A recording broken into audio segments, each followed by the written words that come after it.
Puji Tuhan, kalau kita diberikan kesempatan oleh Tuhan untuk bertemu kembali melalui media ini. Ibu-ibu yang terkasih dalam Tuhan, sebelum masuk ke dalam firman, saya mengajak kita masuk dalam doa terlebih dahulu. Puji syukur ya Tuhan, Tuhan anugerah-Mu, terima kasih untuk cinta kasih-Mu, terima kasih untuk kesempatan yang Tuhan beri untuk kami boleh mendengarkan firman Tuhan kembali. Pinta kami ya Tuhan, Tuhan berikan kami konsentrasi, pinta kami Tuhan berkati hamba-Mu, tolong Dia berkati setiap persiapan yang sudah dilakukannya, sehingga apa yang dikatakannya memberkati kami. Betul juga berasal itu daripada Tuhan saja dan pada akhirnya menjadi berkat buat kami semua. Terima kasih ya Tuhan, terima kasih. Di dalam Kristus Yesus Tuhan kami yang hidup, kami telah berdoa. Amin. Ibu-ibu ALF yang terkasih dalam Tuhan, kembali saya diberikan kesempatan. Ini bagi saya merupakan anugerah terbesar buat saya, anugerah yang besar buat saya untuk kemudian diberikan kesempatan untuk boleh melayani kembali. Dan tema yang diberikan kepada saya adalah tentang krisis keluarga Kristen. Ibu, saya mengajak kita membuka di dalam 1 Samuel 2 ayat yang ke-22 sampai dengan ke-25. Kalau sudah menemukan, kita boleh ibu-ibu terkasih boleh menyimak dan saya akan membacakannya buat kita semua. 1 Samuel 2 ayat 22. Eli telah sangat tua apabila didengarnya segala sesuatu yang dilakukan anak-anaknya terhadap semua orang Israel dan bahwa mereka itu tidur dengan perempuan-perempuan yang melayani di depan pintu kemah pertemuan. Berkatalah ia kepada mereka, "Mengapa kamu melakukan hal-hal yang begitu? Sehingga aku dengar dari segenap bangsa ini tentang perbuatanmu yang jahat itu. Janganlah begitu anak-anakku, bukan kabar baik yang kudengar itu bahwa kamu menyebabkan umat Tuhan melakukan pelanggaran." Ayat 25, "Jika seorang berdosa terhadap seseorang yang lain, maka Allah yang akan mengadili. Tapi jika seorang berdosa terhadap Tuhan, siapakah yang menjadi perantara baginya? Tetapi tidaklah didengarkan mereka perkataan ayahnya itu, sebab Tuhan hendak mematikan mereka." Ibu-ibu yang terkasih, betapa ironis keluarga dari Imam Eli ini. Imam Eli adalah seorang imam dan tentu saja anaknya juga imam, tapi tindakan mereka tidak mencerminkan keberimanan. Bapak Ibu, itulah krisis keluarga. Krisis, apa itu sebenarnya sih? Bicara krisis adalah bicara tentang bagaimana sebuah keadaan yang berbahaya, keadaan yang genting, ada dalam situasi kemelut, keadaan yang suram, kira-kira begitu. Krisis ya bisa terjadi di mana saja, krisis bisa terjadi kepada siapa saja. Bisa dialami orang yang mungkin saja tidak beriman kepada Tuhan, tapi juga bisa dialami oleh kita, umat Tuhan yang beriman penuh kepada Tuhan. Dan kita juga tahu, seperti semua kita tahu, bahwa tidak ada satupun janji Allah yang kemudian menyebutkan kalau kita percaya maka kita akan terbebas dari krisis, maka kita akan terbebas dari masalah. Bapak terkasih, tidak ada yang demikian. Keluarga Kristen, keluarga yang beriman dan keluarga yang tidak beriman sekaligus tidak akan pernah terbebas dari yang namanya krisis. Tapi problemnya bukan di situ. Problemnya adalah apa yang menyebabkan krisis. Kalau krisis harus terjadi, apa yang menyebabkannya? Apakah krisis itu terjadi karena sesuatu yang ada dari luar, atau krisis itu terjadi dari justru muncul dari dalam? Apa penyebabnya?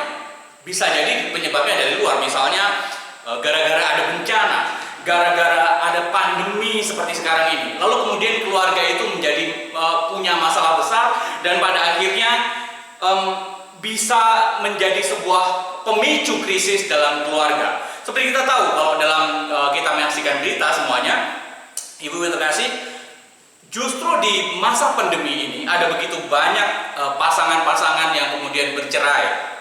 Sungguh ironis. Harusnya bisa saling mendukung, harusnya bisa saling menguatkan, tapi fakta yang terjadi justru di tempat persidangan justru malah makin mengantri, makin mengular antreanya. Ibu-ibu yang terkasih dalam Tuhan, itu penyebab dari luar. Bisa juga kemudian penyebabnya dari dalam sendiri.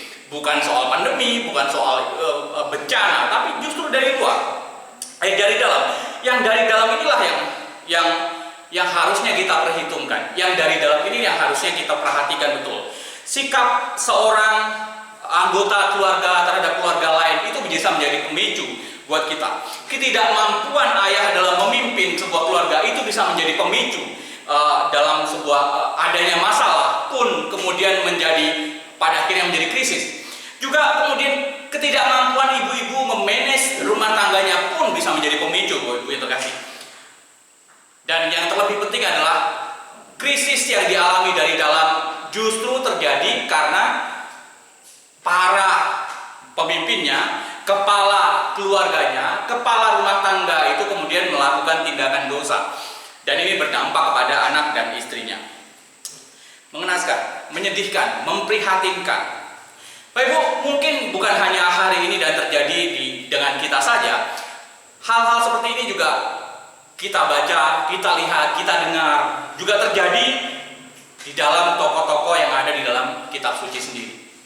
Bapak Ibu, Alkitab itu jujur. Kalau dia bilang A, atau dia bilang B, B. Kalau seseorang atau tokoh Alkitab itu seseorang yang jujur, maka Alkitab akan menyebutkan itu jujur.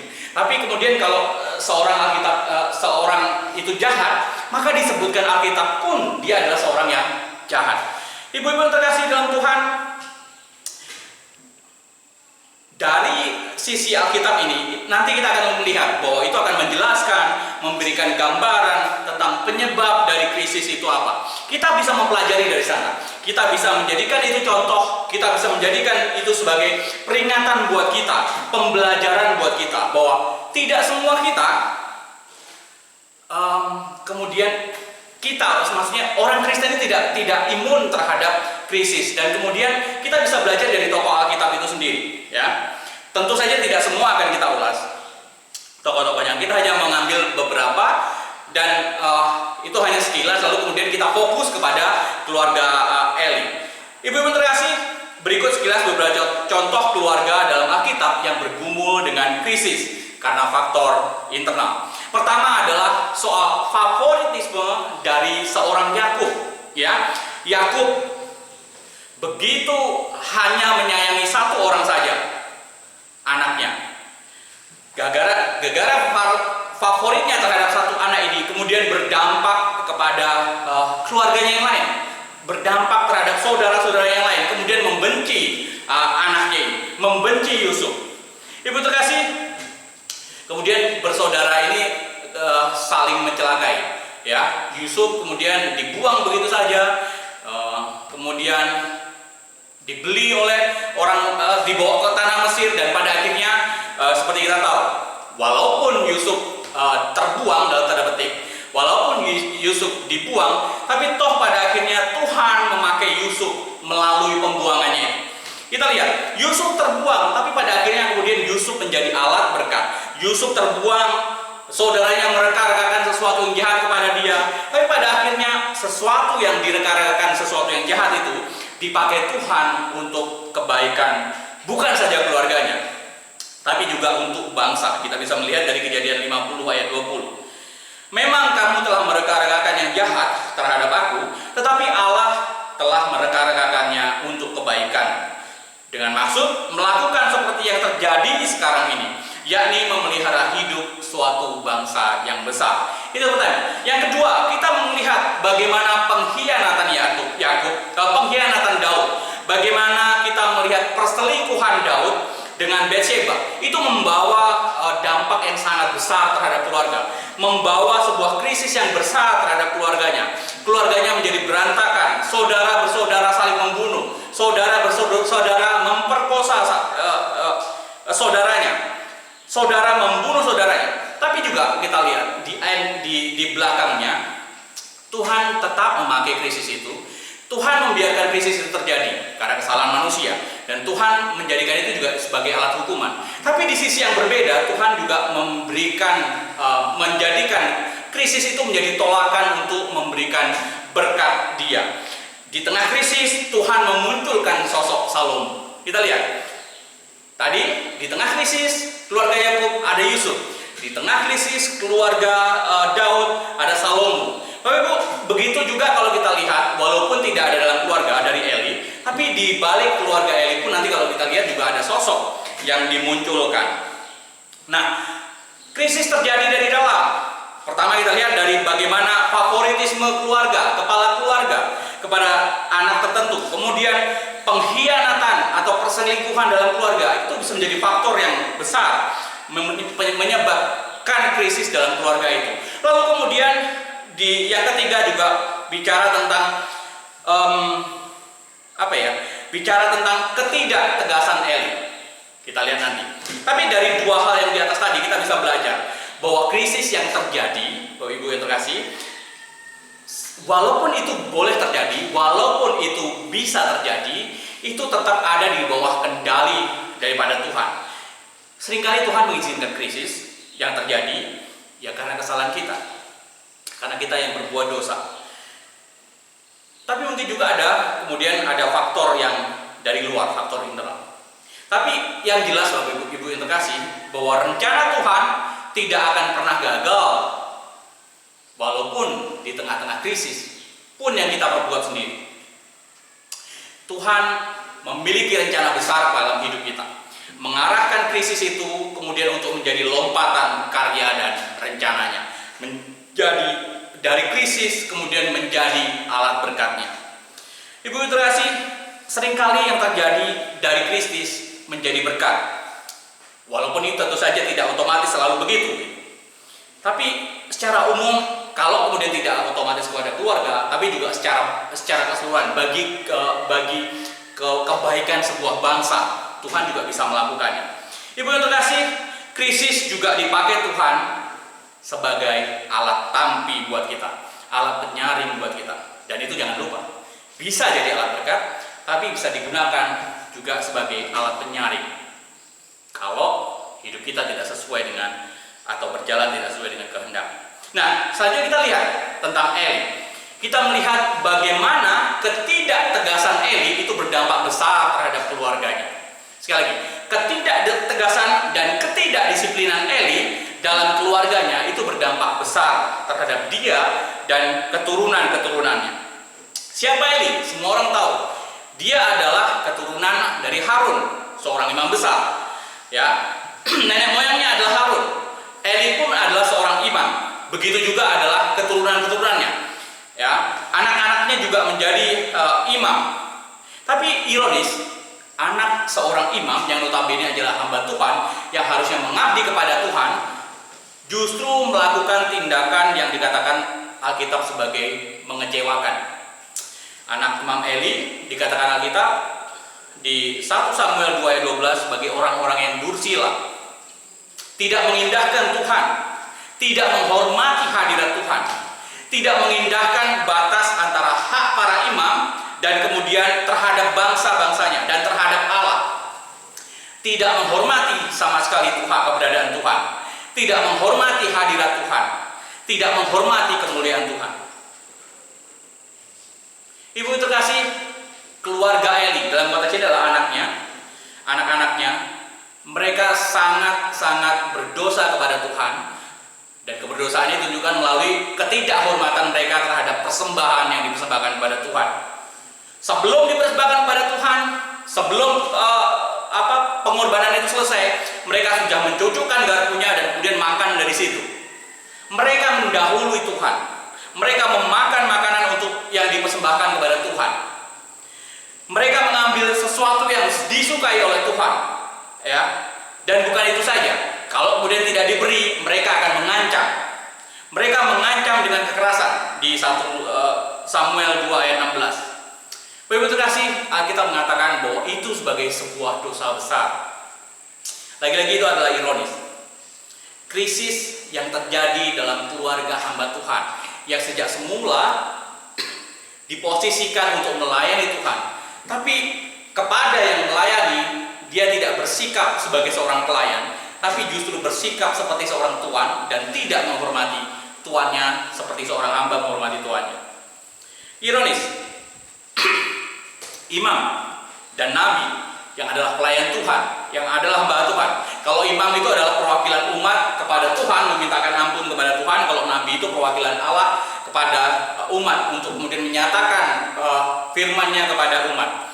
Tapi sebagai penyambung lidah, sebagai pemohon ampun, sebagai syafaat kepada Tuhan, imam, anak-anak Eli tidak bisa menunjukkan dirinya sebagai imam, tidak bisa memposisikan dirinya sebagai imam, tapi justru memposisikan dirinya sebagai tuan yang tidak mengutamakan Tuhan sama sekali, tapi justru mengutamakan perut mereka sendiri, mengutamakan nafsu mereka sendiri.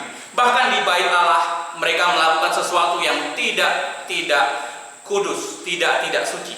Di bait suci mereka melakukan dengan terang-terangan ketidaksucian, melakukan hubungan dengan jemaat Tuhan, melakukan hubungan dengan orang-orang yang ada di sana, perempuan-perempuan yang melayani di sana. Ibu terkasih, imam harusnya menghormati hadirat Tuhan. Imam harusnya menjadi perwakilan umat meminta ampun dosa kepada Tuhan. Tapi anak Imam Eli justru membuat jemaat menjadi berdosa. Ibu terkasih, keimaman yang harusnya terkait dekat erat dengan kekudusan, tapi justru diperlakukan tidak hormat oleh Imam Eli, anak-anak Imam Eli. Lembaga keimaman harusnya dilekatkan dengan kekudusan, tapi yang terjadi, yang dilakukan oleh anak-anak Imam Eli justru sebaliknya, ketidakkudusan dalam bait yang kudus. Ibu yang terkasih, dan dampaknya cukup luar biasa. Kalau kita perhatikan di pasal 3 ayat 1 di 1 Samuel, bagaimana kemudian Tuhan itu tidak lagi berkenan kepada mereka dan bangsa itu. Dengan ketika kita lihat dari mana? Kita lihat bagaimana firman Tuhan itu kemudian jarang. Bukan hanya firman Tuhan jarang, itu problem. Tapi juga kemudian penglihatan pun tidak sering. Artinya Tuhan tidak memberikan arahan secara langsung. Tuhan tidak berkenan dengan bangsa itu gara-gara imamnya seperti itu. Melihat kondisi seperti ini, seperti apa tanggapan orang tuanya? Seperti apa tanggapan Eli kepada anak-anaknya? Tanggapannya kalau kita perhatikan dalam Alkitab hanya berkata seperti ini. Mengapa kamu melakukan hal-hal begitu? Sehingga ku dengar dari segenap bangsa ini tentang perbuatan-perbuatanmu yang jahat itu. Hanya mempertanyakan, hanya mempertatakan, hanya mempertanyakan, hanya memprotes perbuatan anaknya. Bukan itu saja, tapi juga ya dia hanya memberikan nasihat, kalau boleh dikatakan sebagai nasihat yang ala kadarnya. Pasal 2 ayat 24, janganlah begitu anak-anakku. Bukan kabar baik yang kudengar itu bahwa kamu menyebabkan umat Tuhan melakukan pelanggaran. Ibu terkasih, sebagai orang tua, sebagai bapak, sebagai kepala keluarga, dan terlebih sebagai imam, Imam Eli hanya mempertanyakan tindakan anak-anaknya, yang notabene adalah seorang imam juga. Hanya kemudian menasihati yang kalau boleh dibilang ala kadarnya saja. Harusnya sebagai imam besar dia harus bertindak tegas. Gara-gara dia tidak bertindak tegas, gara-gara tidak mendisiplinkan dan menghukum, hal itulah yang menyebabkan kemudian Imam Eli dan keluarganya dihukum oleh Tuhan. Tidak mendisiplinkan, tidak menghukum, dan lebih parahnya lagi kalau kita perhatikan, perkataan dari Imam Eli ini pun tidak didengar oleh anak-anaknya. 2 ayat 25 di bagian akhir, tetapi tidaklah didengarkan mereka perkataan ayahnya itu, sebab Tuhan hendak mematikan mereka. Ibu terkasih, kalau coba kita kemudian mendeteksi hal ini sebenarnya menunjukkan bahwa kalau di usia tuanya Imam Eli, kemudian Eli tidak didengarkan oleh anak-anaknya, ini hanya menunjukkan bahwa Imam Eli tidak memiliki cukup power, cukup kekuatan, ya, cukup kekuasaan kepada anaknya, cukup kendali kepada anak-anaknya. Dari sini kita melihat bagaimana Imam Eli mungkin saja tidak punya cukup wibawa di mata anak-anaknya, tidak memiliki wibawa yang kuat di hadapan anak-anaknya. Perkataannya tidak dengar, perkataannya tidak diindahkan. Kalau orang yang punya wibawa kuat, maka pasti akan dihormati. Dan semakin tua bukan semakin diabaikan, tapi semakin tua justru semakin didengar. Karena apa? Semakin banyak makan asam garam, maka semakin banyak orang akan meminta nasihatnya, pun anak-anaknya. Bukan hanya meminta nasihat, tapi juga mungkin pertimbangan-pertimbangan tertentu. Karena semakin tua, semakin banyak hal yang dialami, semakin berpengalaman dia, maka dia semakin berhikmat, ya.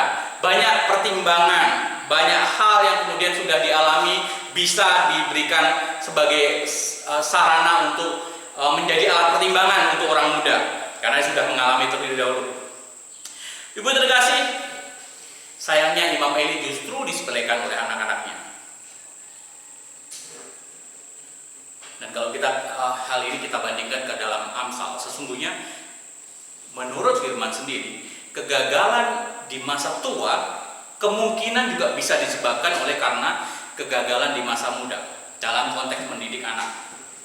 Waktu kemudian di waktu muda, menurut Amsal, kalau kemudian kita abai, kita lalai dalam mendidik anak, ini berdampak kepada kita waktu tua nanti, dan berdampak kepada anak kita. Karena dulu masih bisa kontrol, dulu masih kita kendalikan. Sekarang dia sudah tua, sudah besar, tidak lagi bisa kita kendalikan. Karena itu Alkitab, khususnya kitab Amsal, banyak memperingatkan untuk mendidik anak sejak dini. Misalnya tentang ketegasan harus mengajar, ya. Menghajar itu bukan bentuk menyakiti, tapi bentuk kecintaan orang tua. Amsal 13 ayat 24, siapa tidak menggunakan tongkat benci kepada anaknya, tapi siapa mengasihi anaknya menghajar dia pada waktunya. Oke? Bukan itu saja, tapi juga kemudian Alkitab dalam hal ini Amsal menyarankan bagaimana selama masih ada harapan, hajar anakmu. Oke? Didiklah anakmu, ya. Hajarlah anakmu selama masih ada harapan. Kalau tidak, kemudian harapan sudah tidak ada, kemudian ya justru kemudian itu anak itu berbalik kemudian kepada kita, menjadi melawan kita, melawan orang tua. Didiklah mereka menurut jalan yang patut. Kemudian tongkat didikan mengusir kebodohan. Seperti kita tahu bahwa anak muda seringkali melekat pada diri orang muda itu boleh dikatakan sebagai kebodohan. Tapi tongkat dan didikan, keras didikan kita akan mengusir hal itu. Nah, itu satu dari sekian banyak ayat firman Tuhan tentang didikan sejak dini. Ibu-ibu terkasih dalam Tuhan, kalau kita perhatikan, kemungkinan gagalnya tidak dihormatinya Eli di waktu tua bisa jadi kemungkinan besar ada dampak, ada penyebab di waktu dia muda dahulu, waktu mendidik anak ketika masih muda dahulu. Ya tentu saja tidak jelas benar seperti apa Imam Eli mendidik anaknya di waktu muda. Tapi yang jelas sikap anaknya menggambarkan hal ini. Sikap anaknya terhadap orang tuanya, terhadap Imam Eli menunjukkan bahwa Imam Eli tidak ada ketegasan. Sikapnya Imam Eli kepada anaknya hari ini yang tidak tegas, yang tidak disiplin, itu juga menggambarkan bagaimana dia mendidik sebelumnya. Ketidaktegasannya, ketidakdisiplinannya, tidak mau kemudian memberikan hukuman dan hajaran, itu bisa menjadi gambaran kira-kira seperti apa dulu waktu Imam Eli mendidik. Ibu yang terkasih dalam Tuhan, itu fatal di mata Tuhan. Ketidaktegasan Imam Eli fatal bagi Tuhan. Oke? Karena dengan ketidaktegasan itu, sama juga Imam Eli itu sedang menghina kekudusan Tuhan, dan akibatnya berdampak terhadap Imam Eli sendiri. Tidak sesuai kalau kita perhatikan nama Imam Eli sendiri, itu namanya adalah sesuatu yang menyatakan bahwa Allah itu adalah Allah yang tinggi. Nah, kalau Allah itu tinggi, harusnya Allah itu adalah Allah yang harus dimuliakan, Allah yang harus ditinggikan, Allah yang harus diagungkan.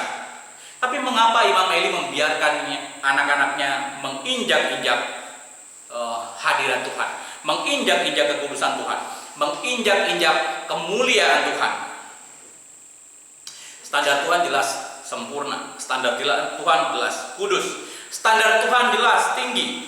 Apalagi kalau kita merefer ke PB, bagaimana seseorang yang menjadi diakonos, menjadi diakonia, menjadi seorang yang bergerak di dalam marturia, itu ada kriteria khusus, dan kriteria itu sungguh sangat tinggi.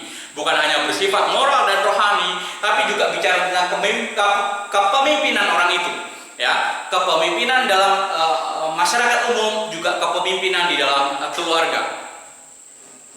Kalau kita lihat, Imam Eli hanya memprotes, tapi tidak kemudian mengucilkan mereka, tidak mendisiplinkan anak-anaknya, dan dampaknya fatal terhadap keluarganya.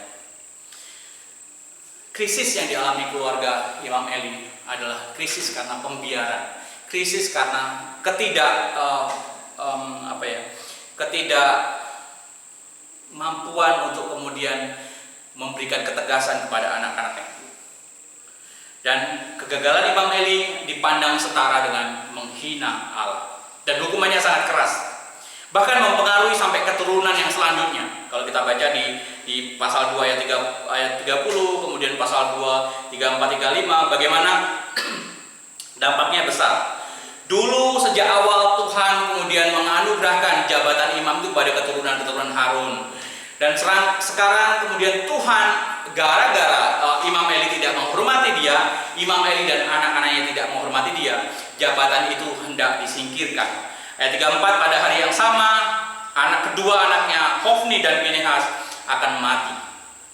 Dan bukan itu saja, ayat 35 dan 36 menyebutkan bagaimana, dan aku akan mengangkat bagiku seorang imam kepercayaan yang berlaku sesuai dengan hatiku dan jiwaku, dan aku akan membangunkan baginya keturunan yang teguh, setia, sehingga ia selalu hidup di hadapan orang yang korapi. Dan ayat 36, demikianlah nasib keluarga Eli kemudian. Kemudian siapa yang masih tinggal hidup dari keturunanmu, keturunan Eli maksudnya, akan datang sujud menyembah kepadanya, kepada orang yang dipilih Tuhan tadi, untuk meminta sekeping uang, perak, dan sepotong roti, dan akan berkata, tempatkanlah kiranya aku dalam salah satu golongan imam itu, supaya aku dapat makan sekerat roti.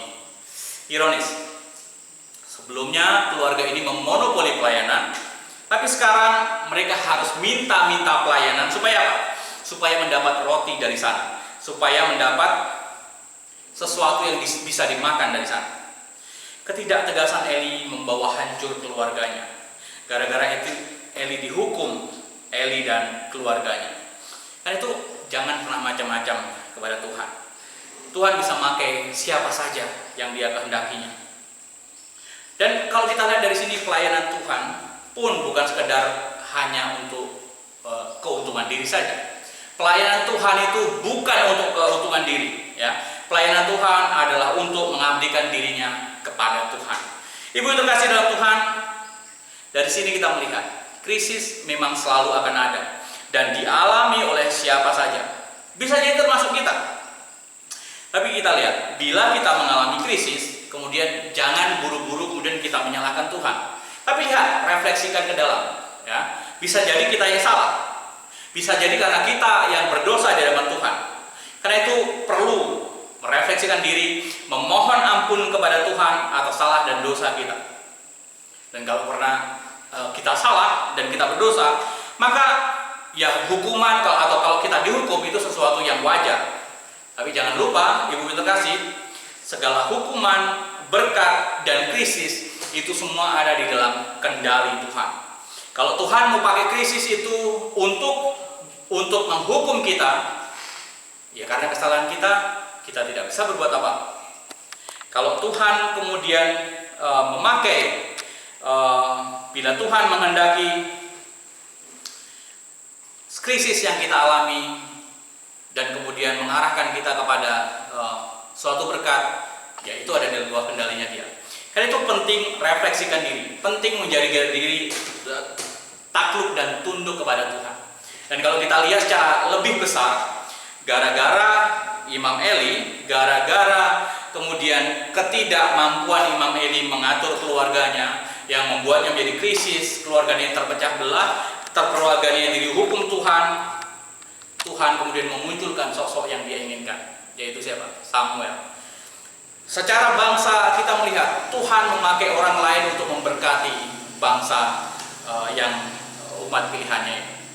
Dan begitu juga kita, ya. Di dalam krisis jangan hanya terfokus kepada krisis semata, tapi juga lihat apakah atau ada sesuatu apa di balik krisis ini. Kalau Tuhan memakai krisis itu untuk hukuman, ya itu bisa jadi karena kesalahan kita. Tapi kalau Tuhan bisa juga memakai krisis itu menjadi alat memberkati kita dan keluarga kita. Bila Tuhan menolong kita, memimpin kita, mengarahkan kita untuk memiliki pengertian yang baik, memiliki pengertian yang benar tentang krisis dan bagaimana menghadapinya. Kiranya Tuhan memimpin kita, kiranya Tuhan menolong kita. Mari kita berdoa. Terima kasih Tuhan untuk anugerah-Mu, terima kasih cinta kasih-Mu, terima kasih kalau siang hari ini Tuhan kembali memberikan berkat kepada kami untuk boleh mengerti tentang seperti apa krisis itu, dan kami boleh mengerti dan diberikan pembekalan secara teologis untuk kami boleh menghadapinya, sehingga kami bukan sekedar hanya mau menyalahkan siapa orang sekitar kami, mungkin juga kami bisa menyalahkan Tuhan, Tapi tolonglah kami ya Tuhan untuk mampu merefleksikan, mengevaluasi diri kami terlebih dahulu sebelum kami bertanya tentang hal ini. Bila Tuhan menolong kami, memberikan kekuatan kami untuk menghadapi krisis, mungkin kami berbuat dosa di hadapan Tuhan. Karena itu ampuni kami ya Tuhan. Kalau kami krisis itu datang dan krisis itu karena perbuatan kami, ampuni kami ya Tuhan. Dan kami juga percaya kalau Tuhan mengampuni, Tuhan akan merancangkan juga hal yang baik untuk kami dan yang kemudian berkat-berkat yang akan kami alami. Terima kasih ya Tuhan, terima kasih ya Yesus Kristus Tuhan kami. Di dalam Kristus kami berdoa. Amin.